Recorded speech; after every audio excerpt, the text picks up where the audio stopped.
कुरान अल्लाह का कलाम है ही नहीं है। उसमें जो हमें पूरी जानकारी मिली वो ऐसा लगा हमें कि मोहम्मद साहब ने अपनी बातें उसके अंदर टोटल अपनी मर्जी से लिखी हैं या लिखवाई है। अल्लाह का नाम उन्होंने यूज किया है, यानी कि अगर वो खुद का नाम लेते तो शायद दुनिया का कोई भी आदमी उनको फॉलो ना करता, लेकिन उन्होंने एक थर्ड पर्सन को लिया, उसका नाम अल्लाह रख दिया। हम तो बिल्कुल एक जो सच्चा इस्लाम सामने है वो लोगों के वो सामने रख रहे हैं। हम तो मौलाना झुट्टा रखते हैं, वो झुट्टी बातें हमारे को बताते हैं, हमारे बच्चों को बताते हैं। हम सच्ची बातें बता रहे हैं, तो गद्दारी कौन कर रहा है? वो कर रहे हैं कि हम कर रहे हैं? मुसलमान आप क्या सोचते हो कि हर किसी ने पढ़ रखा है कुरान? नहीं पढ़ रखा है। कोई 100 में से कोई 4-5 आदमी मिलेंगे आपको जिन्होंने कुरान पढ़ रखा है। बाकी कोई मुल्ला ट्रेंड करते हैं जुम्मे की नमाज के अंदर, मस्जिद के अंदर। ये लोग इनके चक्कर में जितने आ जाते हैं वो बेचारे मानवता के खिलाफ ही हो देते हैं। वो जब हमने पढ़ ही लिया है, पता चल ही गया है कि ये अल्लाह की किताब नहीं है, तो अब हम क्यों चापलूसी करेंगे? चापलूसी का मतलब नमाज रोज़ा या उसको मानना। पूरी दुनिया में इस्लाम जहाँ मर्जी रहो, हमें उससे कोई मतलब नहीं। हमारे हिंदुस्तान के अंदर हम चाहते हैं कि हमारे बच्चे इसको फॉलो ना करें। तो वहाँ पे ऐसी बातें लिखी हैं, तब्बत यदा अबी लाबी व तम्मा अगना अनु मालुहु व मा कसब। आपको तो नहीं पता क्या कह दिया है। और असल में हमें इस जीवन के अंदर किसी अल्लाह की ज़रूरत नहीं है, किसी रसूल की ज़रूरत नहीं है, ना वो किसी के काम आते हैं ना वो है। काफिरों को मारने की बातें की गई हैं, जो इस्लाम को नहीं मानता उसको ख़त्म करने की बातें की गई हैं। तो जो हिंदू है वो पोट्टी के बराबर है। आपके भगवान को भी पोट्टी के बराबर बताया गया, उसको भी नरक में डाला जाएगा, जलाया जाएगा, दोजख में। कुरान के अंदर 72 रूहों का जिक्र है, जो कि इतनी खूबसूरत होंगी, जो कि नूर से बनाई जाएंगी। अगर कोई इस्लाम को नहीं मानता तो उसके लिए मुसलमानों के अंदर नफरत पैदा हो जाती है, जहर भर जाता है, उसको मारने तक की तैयारी करते हैं, उसको घूमते हैं, ढूंढते हैं मारने के लिए। अच्छा, मुसलमानों के अंदर तो आज एक से शादी होगी, 4-6 दिन पीछे दूसरी से कर लेगा, तीसरी से कर लेगा, चौथी से 4 का तो हम कुरान में ही दे रखा है। तो क्या इज्जत रखी औरत की? पता चल जाता है कि भाई ये अल्लाह की लिखी हुई नहीं है, मोहम्मद साहब की लिखी हुई है। ठीक है, उसमें अच्छाई भी है, बहुत उसमें अच्छी बातें भी लिखी हुई हैं। कुरान के अंदर से देते हैं, हदीसों के अंदर से देते हैं बाकायदा। उन रेफरेंस से साबित हो रहा है कि भाई ये बहुत ही मानवता के लिए हानिकारक धर्म है। अगर तुम्हें लगता है हम झूठ बोल रहे हैं तो कोर्ट केस कर दो, पुलिस केस कर दो, कानून है ना। क्यों हमें मारने के पीछे लगे हुए हो भाई?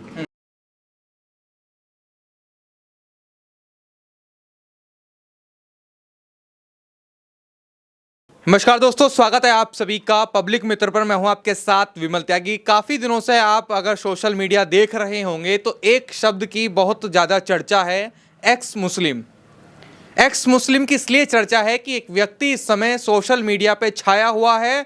वो लगातार इस्लाम के बारे में वो जानकारी दे रहा है, अच्छाइयों की नहीं बल्कि बुराइयों की, कि क्यों क्या इस्लाम में ऐसा लिखा हुआ है जिसके कारण उन्होंने इस्लाम धर्म को छोड़ दिया और अब एक्स मुस्लिम कहलाने लगे।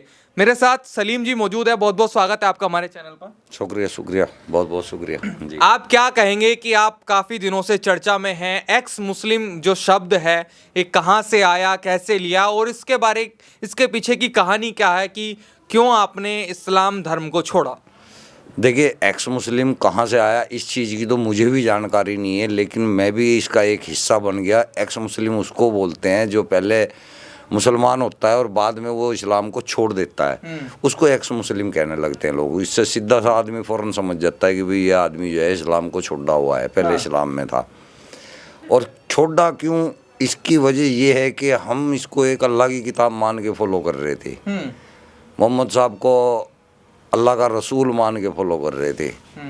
तो जब हमने इसको पढ़ने के बाद हमें पता लगा कि भाई कुरान अल्लाह का कलाम है ही नहीं है।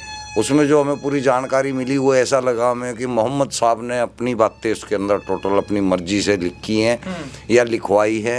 अल्लाह का नाम उन्होंने यूज किया है, यानी कि अगर वो खुद का नाम लेते तो शायद दुनिया का कोई भी आदमी उनको फॉलो ना करता, लेकिन उन्होंने एक थर्ड पर्सन को लिया, उसका नाम अल्लाह रख दिया। अल्लाह कुरान से पहले कभी कोई नाम वजूद में नहीं था, कुरान आने के बाद ही अल्लाह नाम वजूद में आया है। तो हमें तो यही लगता है कि प्लांट किया हुआ नाम है सारा, इसलिए हमने छोड़ दिया। हम क्यों किसी इंसान को फॉलो करें, वो भी इतनी बुरी तरह से कि अपनी ज़िंदगी तक निछावर कर दे, लोगों की गर्दनें काटते फिरें उसके ऊपर। हम क्यों ऐसा काम करें? हमने समझ लिया, हमने छोड़ दिया, और यही काम हम कर रहे हैं कि अपने बच्चों को, नस्लों को इस्लाम की सच्चाई बता रहे हैं। मतलब ऐसा क्या बुरा लिखा हुआ है कि आपने मतलब इस्लाम धर्म छोड़ने के लिए तैयार हो गए? बुरा इसलिए, देखिए, सबसे पहली तो बात इसमें बुराई ये है कि अगर कोई इस्लाम को नहीं मानता तो उसके लिए मुसलमानों के अंदर नफरत पैदा हो जाती है, जहर भर जाता है, उसको मारने तक की तैयारी करते हैं, उसको घूमते हैं, ढूंढते हैं मारने के लिए। ये बहुत बुरी बुराई है इस्लाम के अंदर। इसके अलावा अब अगर हम किताब की बुराई पे जाते हैं कि हमने किताब को क्यों छोड़ा, तो उसमें इंसानों को मारने के लिए कत्ल व किताल का जिक्र है। उसमें लगभग कोई 160 162 के करीब जगह आयतें ऐसी है जहाँ पर कत्ल व किताल की बातें की गई हैं, काफिरों को मारने की बातें की गई हैं, जो इस्लाम को नहीं मानता उसको ख़त्म करने की बातें की गई हैं, इस्लाम को ज़बरदस्ती आगे बढ़ाने की बातें की गई हैं। भाई हमें तो ऐसा कोई धर्म नहीं अच्छा लगता जो ज़बरदस्ती इस तरह से थोपा जाए, जबकि इसमें कहा गया है ला इकराह फी दीन, के दीन में कोई ज़बरदस्ती नहीं है। फिर हम आते हैं सूरह तौबा के ऊपर, तो वहाँ पे बिल्कुल ही साफ ज़बरदस्ती हो रही है, जो दीन को ना मानने उससे दोस्ती ना करो, उसको उससे मुतालबा ख़त्म कर लो, उसको मारो, उससे लड़ो जब तक जजिया ना दे दे। तो ये ज़बरदस्ती है। हमने ये चीज़ें इसलिए छोड़ दी और अब हम लोगों को समझा भी रहे हैं। तो आपको क्या लगता है जो आप बता रहे हैं वाकई में ऐसा कुरान में लिखा हुआ है कि भाई मारने की बात होती है, उसमें काफिरों की जिक्र है, क्या क्या उसमें ऐसा है? हाँ लिखा है, तभी तो बता रहे। कोई अपनी तरफ से बता के तो दुनिया नहीं छित्तर मारेगी आगे मारे, जूते नहीं मारेंगे आगे काट के। लिखा हुआ है, हम बताते हैं, रेफरेंस देते हैं, कुरान के अंदर से देते हैं, हदीसों के अंदर से देते हैं बाकायदा।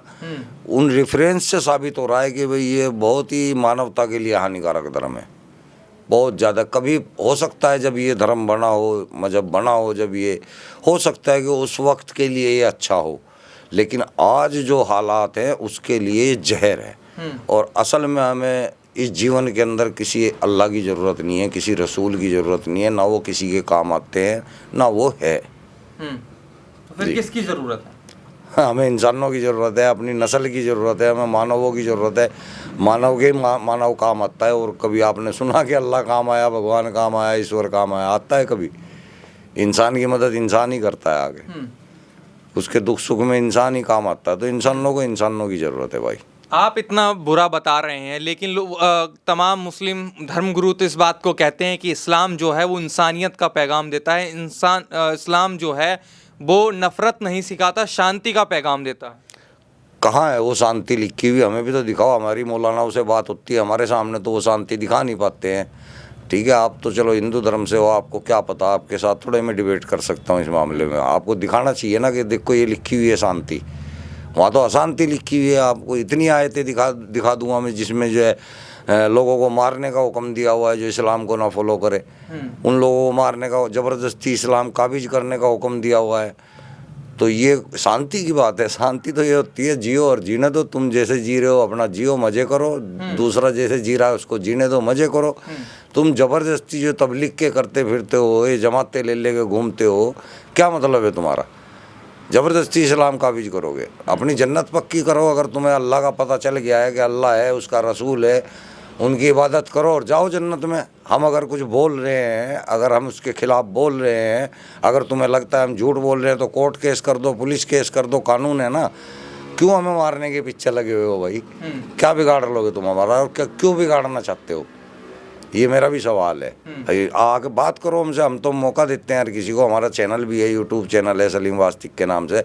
हम लाइव रखते हैं, उस लाइव में मौलवी आगे मुड़ते हैं। मैं टीवी के ऊपर डिबेट करता हूँ, वहाँ बड़े बड़े आलिम लोगों के साथ मेरी डिबेट होती है। वहाँ इनके पास कोई जवाब नहीं बनते, सारे जो है मुँह सा लटका के निकलते हैं वहाँ से। अच्छा ये बताइए, ऐसा कौन सा समय था वो आपने ऐसा पढ़ लिया कि आपको नफ़रत होने लगी इस्लाम से? समय बस वो तर्जुमे का ही समय होता है जी। जब मौलवियत करने के बाद तर्जुमा कर लिया था तो उसकी पूरी जान, यानी कि अरबी शब्द कोई हमारे सामने बोलता रहे, हमें उसका मतलब तो नहीं पता। कोई हमें गाली भी दे जाएगा अरबी भाषा में तो हमें पता ही नहीं चलेगा। लेकिन जब हम उसके तर्जुमे सीख जाएंगे फिर हमारे कान खड़े होंगे ना कि इसमें तो ये लिखा हुआ है। तो वहाँ पे ऐसी ऐसी बातें लिखी हैं, तब्बत यदा अबी लाबी व तब मागना नु वालो मा कसब। आपको तो नहीं पता क्या कह दिया है।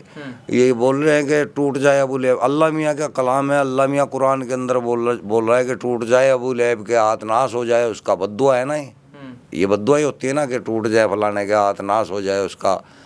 इतनी बड़ी शक्ति, इतना जिसने पूरी कायनात को बना दिया, वो बद्दुआएं दे रहा है। और वो उसका बंदे का फिर भी कुछ नहीं बिगड़ रहा। 10 साल तक जिंदा है वो, उस बद्दुआ के बावजूद भी 10 साल तक उसका कुछ नहीं उखड़ रहा।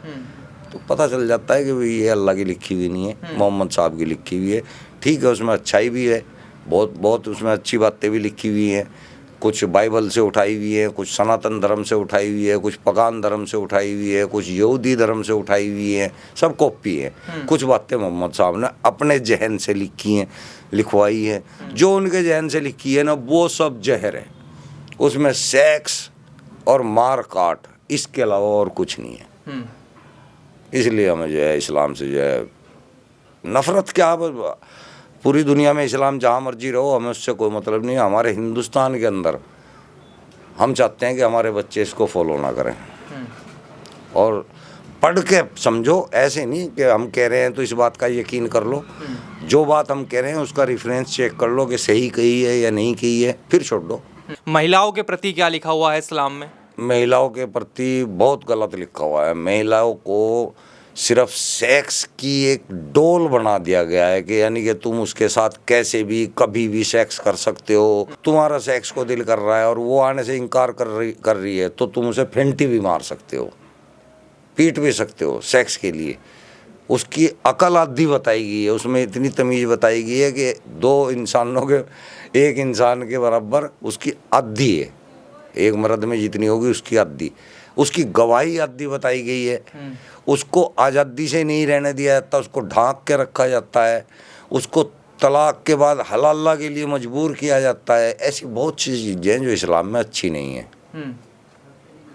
लेकिन जिस तरीके से कहते हैं कि महिलाओं का सम्मान करता है इस्लाम धर्म, तो कौन सा सम्मान? दिखाओ तो सही गुरु, कहीं पे दिखाओ तो सही हुए कि यहाँ सम्मान है। कोई स्क्रिप्चर में ही दिखा दो किसी भी तरह से, ज़मीन पे तो दिखेगा नहीं। सम्मान तो होता है कि भाई जो हमने देखा है सम्मान हिंदू धर्म के अंदर अच्छा सम्मान है। एक औरत के साथ जिससे निकाह हो गया, शादी हो गई, उसको 7 जन्मों तक की मानते हैं। बेशक जन्म 7वां हो या ना हो, मान तो लेते हैं। अच्छा, मुसलमानों के अंदर तो आज एक से शादी होगी, 4-6 दिन पीछे दूसरी से कर लेगा, तीसरी से कर लेगा, चौथी से 4 का तो हुक्म कुरान में ही दे रखा है। तो क्या इज्जत रखी औरत की? उसको तो 2 कौड़ी की इज्जत नहीं रही। दूसरी औरत के आते उसकी इज्जत खत्म होगी ना, कुछ भी नहीं रही उसकी। तो बताइए, और आपको क्या क्या ऐसी कमी नज़र आई जो जिसके कारण आपने छोड़ने को मजबूर हुए, और आप अपने परिवार वालों से भी इस बात को कह रहे हैं कि भाई हमें इस्लाम धर्म को फॉलो नहीं करना है? देखिए, मजबूर नहीं हुआ मैं छोड़ने के लिए कि मैं मजबूर हुआ। अगर मैं आपको किसी तरह से ये जानता हूँ कि भाई ये आदमी फला जज है मेरे लिए, मैं ये आपको मान रहा हूँ, तो मैं आपको आपकी जो है 70 तरह से जो है वो करूँगा चापलूसी, अपना कोई काम निकलवाने के लिए। अगर मुझे यही पता लग जाए ये बंदा जज नहीं है, जैसे झूठे ड्रामे कर रहा था, है नहीं है, तो फिर मैं करूँगा कि आपकी चापलूसी नहीं करूँगा ना। इसी तरह हम अल्लाह की कर रहे थे, उसको यकीन करके कर रहे थे, कुरान को यकीन करके कर रहे थे। जब हमने पढ़ ही लिया है, पता चल ही गया है कि ये अल्लाह की किताब नहीं है, तो अब हम क्यों चापलूसी करेंगे? चापलूसी का मतलब नमाज रोज़ा या उसको मानना। तो मतलब आप नमाज रोज़ा चापलूसी बता रहे हैं? हाँ, चापलूसी तो है, और क्या है। हम उसको मनाने के लिए उसकी उस जो बता रहे हैं मुल्ला हमें कि ऐसे ऐसे करो, हम वो करे जा रहे हैं, तो ये चापलूसी तो है। चापलूसी का मतलब ये होता ना सामने वाले को खुश करना। तो हमने छोड़ दिया, ये ख़त्म कर दिया, हमें पता लग गया सामने कोई है ही नहीं है। अच्छा, ये बताइए, हिंदू धर्म के लिए इस्लाम में क्या क्या लिखा हुआ है, कुरान में क्या क्या लिखा हुआ है? देखिए, हिंदू धर्म का नाम तो नहीं है, उसमें मूर्ति पूजकों का नाम है। मूर्ति पूजकों के लिए यही लिखा है कि वे मूर्ति पूजकों को जो है, इनके मंदिरों को मोहम्मद साहब ने भी तोड़ा है, मूर्तियों को तोड़ा है, तो वो सुन्नत में भी आ जाता है। तो सुन्नत में आ गया, इसका मतलब सभी मुसलमानों को मूर्तियां तोड़ देनी चाहिए, क्योंकि मोहम्मद साहब ने तोड़ी है। और आप लोगों को तो टट्टी के बराबर बोला गया है, काफिर बोला गया है। नजस का मतलब होता है पोटी। तो जो हिंदू है वो पोटी के बराबर है। आपके भगवान को भी पोटी के बराबर बताया गया, उसको भी नरक में डाला जाएगा, जलाया जाएगा, दोजख में। मतलब ये लिखा हुआ है? हाँ, ये अपनी तरफ से कुछ नहीं बता रहा, कोई काउंटर कर सकता है मेरे से आगे किसी भी तरह से। हम तो ओपन डिबेट करते हैं, लाइव चैनल पे करते हैं, तो कोई भी कर सकता है। जी, मतलब इतना ऐसा बताया गया है भगवान के बारे में कि वो दोजख में जाएंगे। हाँ। ये सब यूज किए गए हैं। हाँ, बताया गया है, ऐसा बाकायदा रेफरेंस है कि जो मूर्ति पूजकों का ईश्वर है उसको भी दोजख में जलाया जाएगा, और मूर्ति पूजक काफिर हैं, इनको जन्नत की दोजख की आग में जो है सड़ाया जाएगा। और ये नजस के बराबर है, एक टट्टी के बराबर है। इनसे दोस्ती तक ना कराओ, इनसे मुतालबा ना करो, इनसे मतलब वास्ता ना रखो, इनसे दूरी बनाओ, इनसे सामान मत खरीदो, ऐसी ऐसी बातें हैं। आप कह रहे हैं कि ये सब लिखा हुआ है कि इनसे दूरी बना के रखो, इनसे सामान मत खरीदो, इनसे मतलब ही ना रखो, लेकिन बात होती है भाईचारे की कि हिंदू मुस्लिम का भाईचारा है। अब वो जो मुसलमान, आप क्या सोचते होगे हर किसी ने पढ़ रखा है कुरान? नहीं पढ़ रखा है। कोई 100 में से कोई 4-5 आदमी मिलेंगे आपको जिन्होंने कुरान पढ़ रखा है। बाकी को ये मुल्ला ट्रेंड करते हैं जुम्मे की नमाज के अंदर, मस्जिद के अंदर। ये लोग इनके चक्कर में जितने आ जाते हैं वो बेचारे मानवता के खिलाफ ही हो देते हैं वो। और नहीं तो इनको पता ही नहीं है कि इनके स्क्रिप्चर में क्या लिखा है। ये तो आपको भी दोस्त समझते हैं, हम भी ऐसे थे, हम भी हिंदू दोस्त थे हमारे, सभी मुसलमानों के हिंदू भी दोस्त हैं। लेकिन जो लड़का पढ़ा लिखा होगा तर्जुमे के साथ, वो हिंदुओं से दोस्ती नहीं रखेगा। मतलब जिसने कुरान पढ़ लिया वो हिंदुओं से दोस्ती नहीं रखेगा? नहीं करेगा, बिल्कुल भी नहीं करेगा। अगर वो करेगा तो वो कुरान के खिलाफ हो गया। तो कुरान के खिलाफ कोई भी नहीं जाएगा। कुरान के खिलाफ जाने का मतलब है कि आप उसकी बेद भी कर रहे हो, फिर आप मुसलमान भी नहीं हो। तो जिसने पढ़ लिया तर्जुमे के साथ, अच्छे से समझ लिया, वो आपको काफिर ही मानेगा दिल के अंदर, यानी कि आपको टट्टी ही मानेगा। जो आपको टट्टी मान रहा है वो आपसे दोस्ती कैसे कर लेगा? लॉजिक है? या कर लेगा? अगर मैं आपको गोबर की तरह सोच रहा हूँ कितना गंदा है, तो मैं आपसे फ्रेंडशिप करूँगा? नहीं करूँगा। तो मतलब ये भाईचारे वाला जो है ये झूठ है, मतलब सबके सामने झूठ नहीं है। मैंने कहा है कि जिन मुसलमानों ने कुरान को नहीं पढ़ा और मुल्लाओं की इन बातों पे ध्यान नहीं दिया, उनकी दोस्ती सही है। जिन्होंने पढ़ रखा है, अगर वो कह रहे हैं कि दोस्त हैं, वो मक्कारी है। अच्छा ये बताइए 72 हुरों का क्या जिक्र है? मतलब हाँ, 72 हुरों का जिक्र है। 72 की गिनती, जो गिनती का चक्कर है, गिनती का कहीं जिक्र नहीं है। ये गिनती जो है मौलाना लोग बताते हैं। अच्छा। वो असंख्य बताई गई है। वैसे तो वो 72 भी हो सकती हैं, उससे ज़्यादा भी हो सकती हैं, कम भी हो सकती हैं। गिनती का जिक्र नहीं है। कुरान के अंदर 72 हुरों का जिक्र है, जो कि इतनी खूबसूरत होंगी, जो कि नूर से बनाई जाएंगी। तो मतलब ये कब मिलेंगे ये 72 हुरे? ये मरने के बाद आपको नहीं मिलेगी। आप इस चक्कर में मत रहो, ये हमारे लिए है। नहीं मतलब क्या करना पड़ेगा मुस्लिम लोगों को, क्या करना पड़ेगा ताकि उन्हें 72 हुरे मिले? कुरान पे अमल करना पड़ेगा, जिहाद करना पड़ेगा। जिहाद का मतलब काफिरों से नफरत भी आ जाती है, उसकी इबादत भी आ जाती है अल्लाह की, और जो बम बांध के फट रहे हैं वो भी इसी के अंदर आ जाता है। मतलब जिहाद शब्द भी लिखा हुआ है? हाँ, जिहाद है ना। जिहाद शब्द है, कुरान का ही शब्द है। मुजाहिदीन उसी से निकला हुआ है। मुजाहिदीन जानते हैं? ये पूरा गिरोह है, तो ये वहीं से निकला हुआ है। अच्छा, तो आप क्या कहना चाहेंगे दर्शकों को जो ये वीडियो देख रहे हैं, और तमाम जो लोग आपको वीडियो में देखते होंगे, जो तमाम लोग आपकी तारीफ करते हैं, लेकिन कुछ लोग कहते हैं कि ये गद्दार है, ये इस्लाम धर्म में गद्दारी कर रहा है? अच्छा, कैसी गद्दारी की है? मतलब गद्दारी का मतलब ये होता है कि भाई हमने उसमें से कुछ गड़बड़ी करी हो, कुछ लेके खा दिया हो वहाँ से, है ना, ऐसे कोई अमानत में खयानत करी हो, तो होती है गद्दारी। हम तो बिल्कुल एक जो सच्चा इस्लाम सामने है वो लोगों के, वो सामने रख रहे हैं हम तो। मौलाना झुट्टा रखते हैं, वो झुट्टी बातें हमारे को बताते हैं, हमारे बच्चों को बताते हैं। हम सच्ची बातें बता रहे हैं, तो गद्दारी कौन कर रहा है? वो कर रहे हैं कि हम कर रहे हैं? गद्दारी वो लोग कर रहे हैं जो मुल्ला झुट्टी तारीफ़ें इस्लाम की मुसलमानों के सामने रख रहे हैं, वो गद्दार हैं। हम सच्ची जो गंदगी है इस्लाम की, वो लोगों के सामने रख रहे हैं। चेक करो, अगर हम गलत बोल रहे हैं, आओ फिर करो केस हमारे ऊपर, हम तैयार हैं। सजा भुगतने को, फांसी की भी होएगी, जेल लेंगे। तो क्या क्या गंदगी है मतलब ऐसे? बताया ना, ये थोड़ी गंदगी दिखी आपको कि भाई इंसान को कत्लेआम में लगा दिया, मारने काटने में लगा दिया उसको, उसकी पढ़ाई छीन ली, उससे शिक्षा छीन ली, मानवता छीन ली। तो ये अच्छी चीज़ें हैं।